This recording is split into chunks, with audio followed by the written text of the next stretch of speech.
work, train, sleep, work, train, sleep for 7 straight days. And then our week off, we go down south and try to put up some first ascents, just get as much climbing in as we possibly can.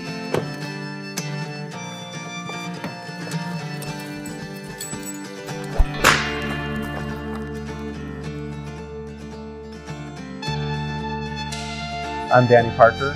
I grew up in Salt Lake City, Utah. I've been climbing for 6 years and I prefer to climb off with Cracroft. I'm Ashley Cracroft. I also grew up in Salt Lake City. I have also been climbing for 6 years and love off with climbing. We're the same person!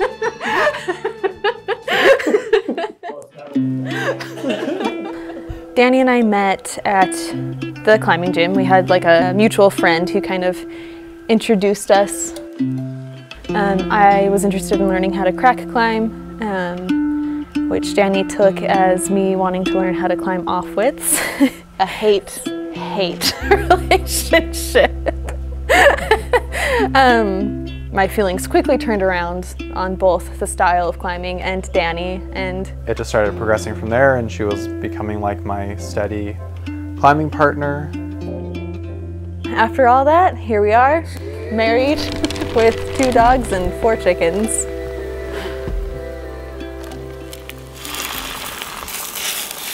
Being down in the desert, it's not just about climbing or putting up first ascents. It's about spending time together, and whether we're climbing or it's a rest day. We love cooking while we're out there.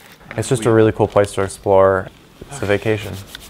I kind of feel like we have to get out of town for our off weeks. It's about spending time together, being with the dogs, just kind of getting away from like work and everyday life. We didn't even really decide. We just kept being like, let's go back down there. Let's go back down there. And suddenly it's a part of us now.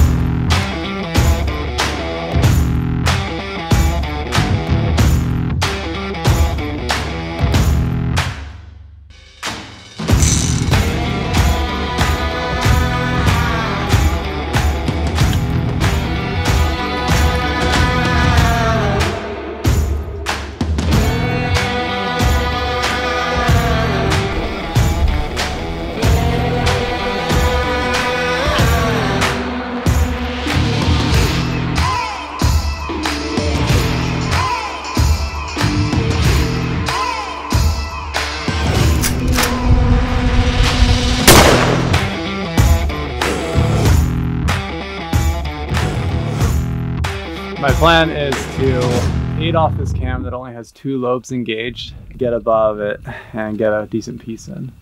So I can come back down and put a bolt in this choss. I do have 1 backup piece, and it's a 00 in more choss. So Just you never know the next line down the crag. You don't know if it's going to be easy or if it's going to be a future project, or if it's just way beyond anything you could even do. It makes it a lot more mentally challenging. It really presents itself as a puzzle, unlike just repeating routes. Yeah, it's fun. It's just more of a personal process with the route itself.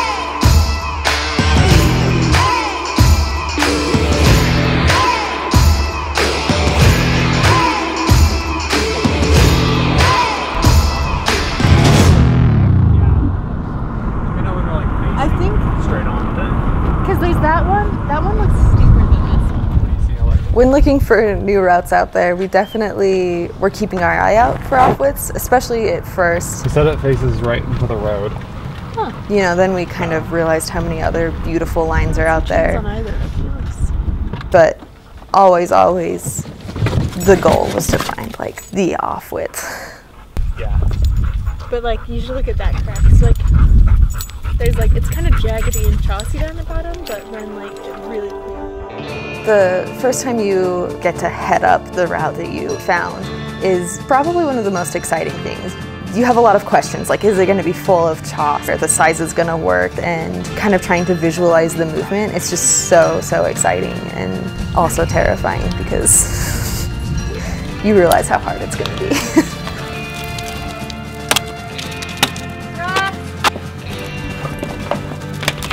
You know, it's a lot of aiding, jugging lines, pulling rocks out of cracks. More rocks!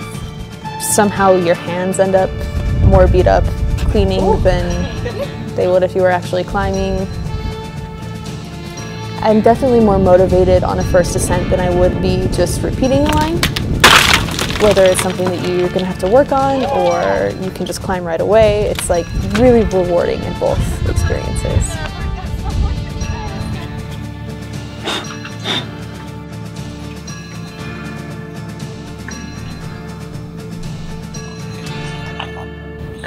So the start of my project is kind of typical vertical off-width climbing. Some arm bars, some chicken wings, kind of just doing the worm against the pack wall. All right, Danny, I'm climbing. Then you hit a little bit of a traverse, and then you're climbing up into a pod. So after the cave rest, you just pivot down into the roof and start going. Yeah, that was awesome.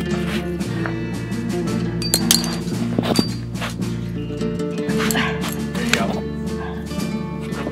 You got this. Turning the lip is kind of a whole new thing. It's nothing that I've ever done before. It's definitely going to be one of the hardest routes I've climbed. Off-width climbing requires a lot of flexibility, a lot of technique. Again, growing up dancing my whole life, I think that I had that flexibility and I felt really comfortable trying these weird flexible moves that I think a lot of people would be kind of freaked out about. And somehow you have to go from upside down to vertical around this big kind of bulging, flaring lip. I don't get it.